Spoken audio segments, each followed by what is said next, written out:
welcome back. I'm currently in our pantry and you've seen me working on the roof above the pantry here where I put all those tiles on. So I now want to take off this horrible old chipboard. I think you can probably see from where you are there's a few stains on here where there's been some leaks over the years, but before I put all those tiles on I did check these and we had quite a lot of torrential rain for quite a period.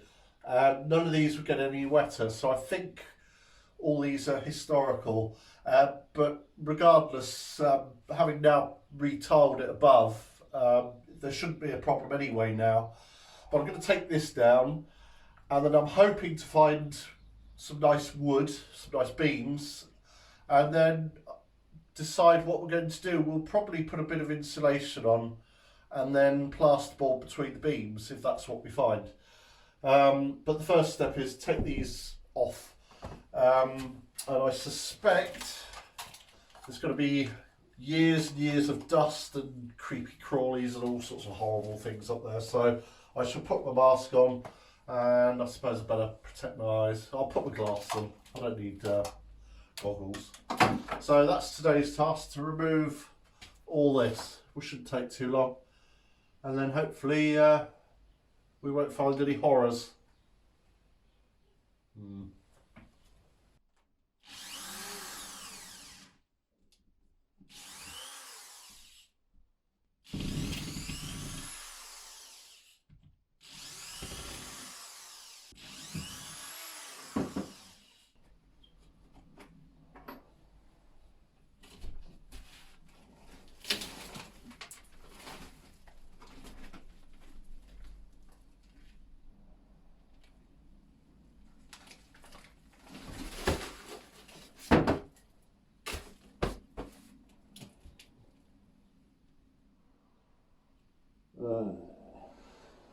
Horrible.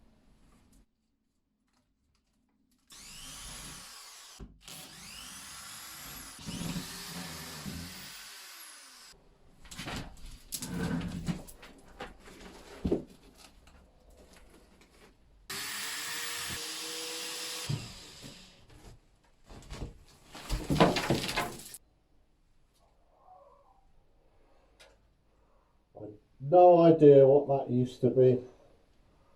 It's definitely dead.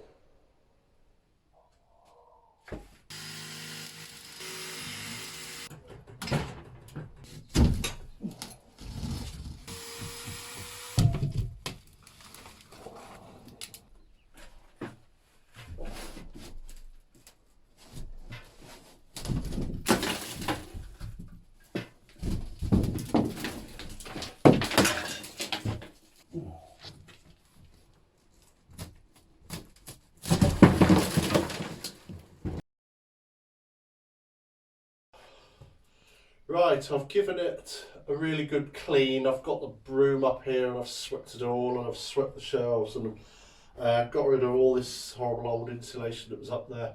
I didn't want to film because it was going to get too dusty in here, to be quite honest with you, and it's quite a small room to film in, if I'm honest. Anyway, I've done that. It took me longer to clean it up than it did taking this down. It now allows me to see what we've got. These beams, in the main, they're still pretty solid, and if they weren't, I would have fallen through when doing the roofing.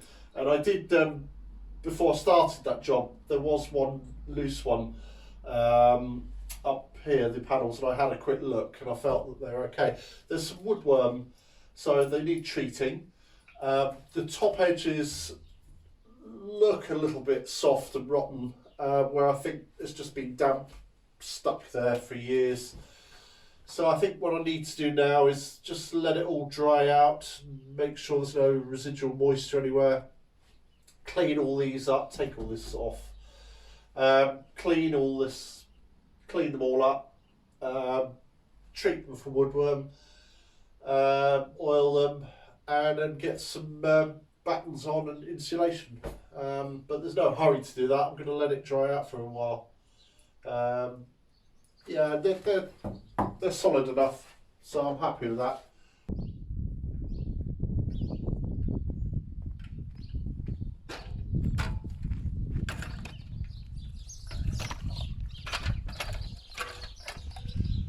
Right, I'll let that dust settle overnight, and I've just given it the woodworm treatment, the xylitine, so we won't be able to go in there for a good 24 hours or so, and there's plenty of ventilation there, so hopefully that'll kill off any sign of any existing woodworm. It's probably all historical, but who knows.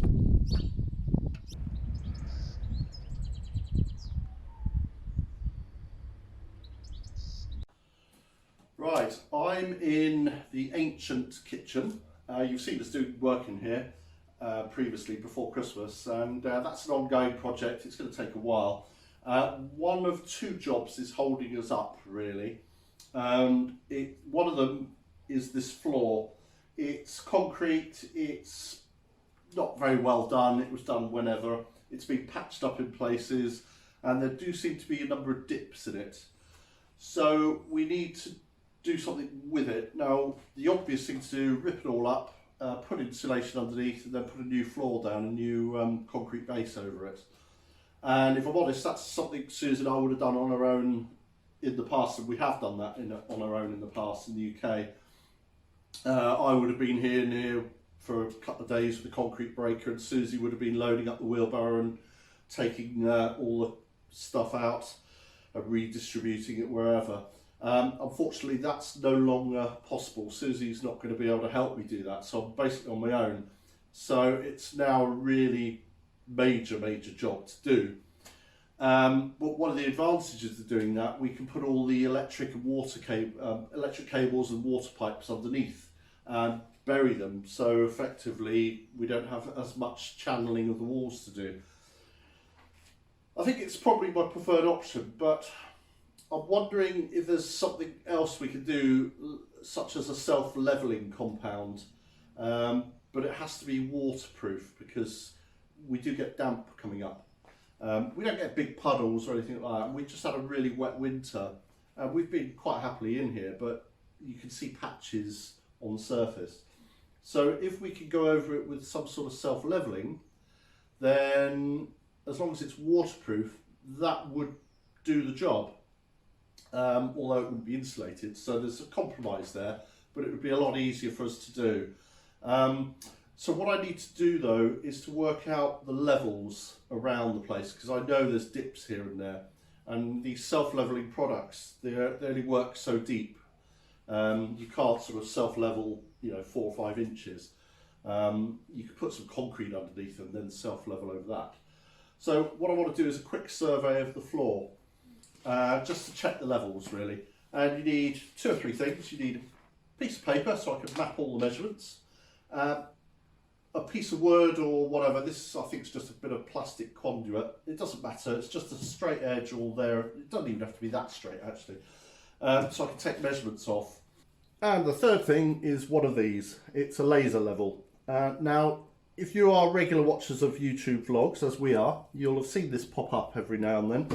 We first saw it in December, and it was a gentleman called Boudot down at the French Farmhouse Diaries. He was actually reviewing it, and Boudot knows his stuff. He gave it a glowing review, and so I was actually going to buy one, and then a few days later, LasGoo contacted me and said, well, we like your vlogs, would you like one of our laser levels? So I said, okay, how much? They said, no, we'll send it free. I'm in. But anyway, on the subject of these sponsored ads that you see popping up, something very important to Susie and I is that we're not going to just include a product just because there's something in it for us. If we have a genuine need for it, for the product or for a service, then we'll pop it in. But we will show you a genuine job that we're doing. We have actually turned a couple of companies down very politely because we didn't see how their product or service would fit with us.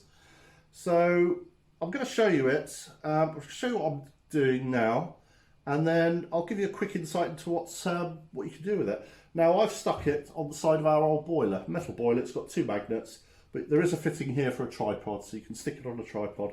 But it seems this is as good a place as any. It gets me around the whole room. So I'll turn it on and then we'll start measuring the floor. Now it rotates quite easily, and if I want to slide it, I can just slide it up or down.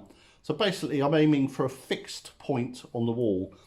So I'm going to aim for this hinge here, top of the hinge. It's not going to go anywhere, so if I need to come back to it at a later date, I can just set the level up again. Apparently that's called a datum line. There you go. Now it's self-leveling within 10%. So if you get it somewhere near its 10%, then it'll level itself. So let me tip it over. Now you'll see a flashing yellow button. The laser is flashing as well. That tells me it's not level. So all I have to do is get it somewhere near and then it'll level itself. And that has now turned green, which tells me it's level. There you go. That's now on the floor. And if I draw a line, so that is now my data line. And all I need to do now is if I go a centimetre above and below, just mark a centimetre each time, then I've got some measurements. So straight away, I've got, I hope you can see it, the chair's not in the way. I'm at 4 centimetres. So that means this floor is 4 centimetres lower than it is here. Straight away, 4 centimetre difference. So there's 2, just over 2. That's by the fireplace, so minus 2, 5. So I'm 5 centimetres in front of the fire. That's 4.5. Okay, that's way off the scale.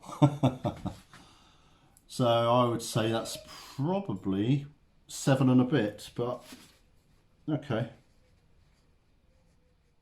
Okay, well that didn't take long, 5 minutes basically. And so it's interesting, where we are on this little map, we're by the boiler here, obviously, and the fireplace is just here, so that gives you where we are. Doors and windows here are right behind the camera there. So 2 measurements, there's this one, which is minus 2.5, and there's this one, which is minus 7.5. So basically we've got a variation of 5 centimetres of all the measurements I've taken. But of course this minus 7.5 is 7.5 centimetres lower than our datum line, that mark that we first made. So the 5 centimetres, that's 2 inches variance between all the different measurements I've done. That's possibly a bit thick for a self-leveler. Anyway, I'll have to do some research into that. But it's been a useful exercise. We've always known it's a variable floor, the depth varies, but it's interesting seeing the measurements. But anyway, yeah, look, this is a brilliant product. As I said, I've stuck this on with the magnet, but there's a tripod attachment here. It spins around, it's got a self-leveling, you can lock it in position once it's there. And it comes in a neat little carry case.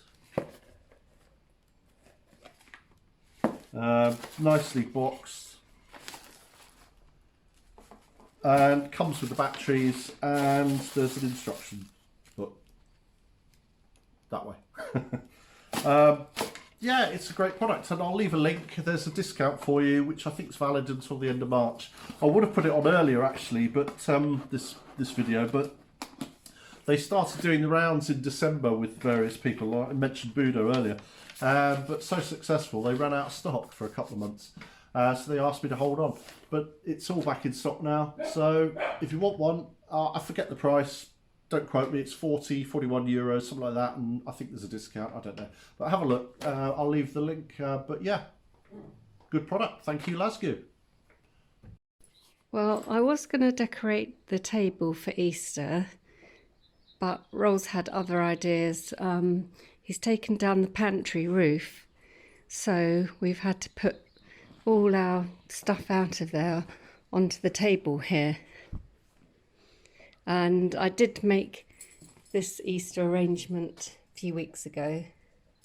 It's getting a bit smothered with everything. Yeah, so that idea's gone out the window.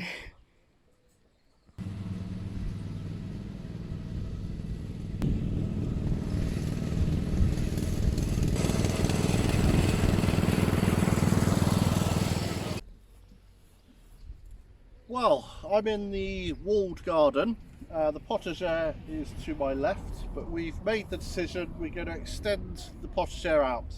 When we first got in, we thought we'd have enough planting in that area, but we think we're going to need some more. So I haven't finished the fence the other end yet, so there's no point me finishing that and then moving it, so I might as well start the process of moving it.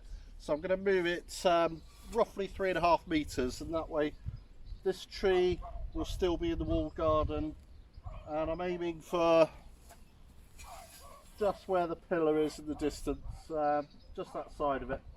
So another 3.5 meters, and I think that will that should suffice. So that's the process. Fortunately, I don't have to mix any concrete because a lot of these posts are concreted in, so I'm just going to try and dig them up and then transplant them, basically. Yeah, there you go. That's today's task.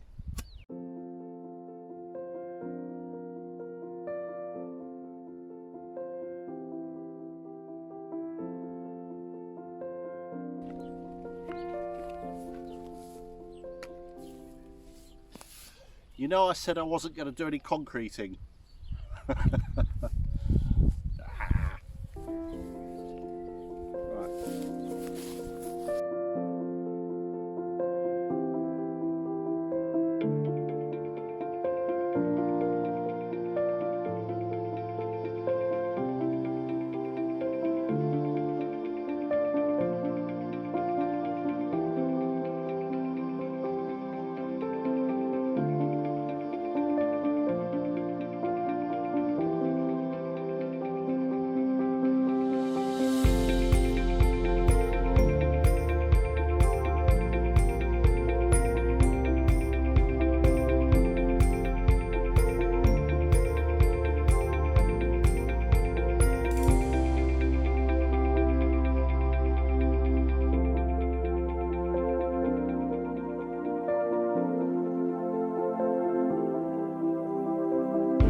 Well, that's not a bad start.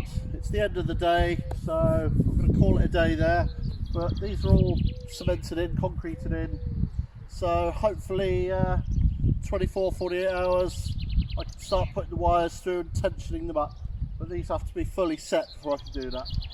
So that's okay, I'm about 2/3 of the way.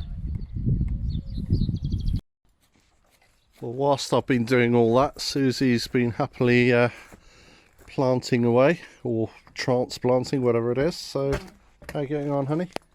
Slowly. Yeah? Yeah, I put 2 compost things in here to soak, and they got wedged in, so it's taken me ages to get them out. And just pricking out each of these shoots. These fall to bits when you pick them up. They're eco-friendly, but Yeah. they don't last a great I think deal you're of supposed time. to put one plant in and put the plug in the ground. Yeah, sure. But We've got a various selection there. So what have we got here so far? radish, broccoli, sunflowers, sweet peas, snapdragons, carrots, a few carrots, parsley. Okay. I think that's it at the minute. Quite a bit more. Maybe aubergines, but I'm not sure. Or it could be chili peppers. They were in the aubergine tray, but you think they're chilies. Well, I watered them, but I blasted a lot of stuff out of the pots, so some may have got into the wrong container. Okay. Well, aubergines are lovely, chilies are lovely, so hopefully either one I'll be happy with. Okay, well that's coming on a bit, so Lots to do. I've lots got to do. so many seeds to plant. And there's still quite a few more containers in there. Some of them haven't done a great deal yet, but there's a few that shot up. You know, we can see the first shoots just over the last couple of days. So. And snapdragons are one of the few plants that chickens don't bother eating. Oh, all right, okay. Because we used to let our chickens loose in the garden and they used to eat all the plants. Yeah, but we haven't got any chickens. That's Not irrelevant, yet. isn't it? Not yet, but we're going to get some soon. Are we? And some guinea fowl. And some guinea fowl. And some quails. And some quails. Do you want pigs? Yeah. And you see pigs, donkeys. And there's a couple of horses up goats. the road I've seen. A couple of horses you're worried about. Yeah, they're really thin. Okay, anything else on the list? We just need some money. And somewhere to put them all. Well, we have got somewhere. Anyway, that's for another conversation at a time. Quickly diverting the conversation back to the seeds. Hello Baxter, it's your 8th birthday today. Happy birthday, boy. 8 years. We've had him 5 of those years. Well, happy Easter to you all. Hope you're enjoying your weekend. We've had a nice weekend, haven't we, so far? Yeah, we were outside barbecuing yesterday, but it's just grey and miserable Back to today. fleeces today. It's got a bit chilly again, so... It's cold and windy, and I think it's just starting to rain. Yeah, but we've had a nice time and we've made progress. I've done a little bit more on that fence in the potager since I stopped filming. So I'm probably 3/4 of the way now, so that's not too bad. We've got to make some progress in here because we've got visitors coming next Monday.